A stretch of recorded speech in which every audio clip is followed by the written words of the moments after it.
Arizona Game and Fish are warning visitors do not feed the wildlife.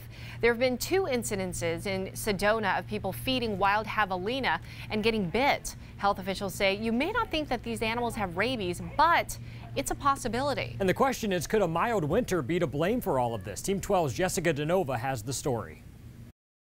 They may look cute, but don't get too close. Just last month, 2 people were exposed to javelina that may have been infected with rabies. Last month in Sedona was people feeding wildlife at their homes, and they were bit by those animals. Those animals haven't been caught, and it may mark the beginning of what could be a voracious spring for rabies in Arizona.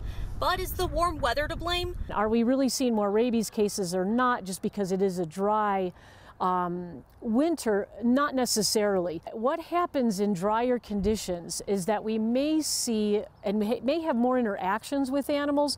There are a few primary animals to pay close attention to. Bats, skunks, and we've had a lot of fox cases. But the disease can also be passed to other animals. We've ended up with lions with rabies, and then most recently a javelina. If you do come across an animal that is acting strange, there are a few things to remember. First, don't touch it. And most important is stay away.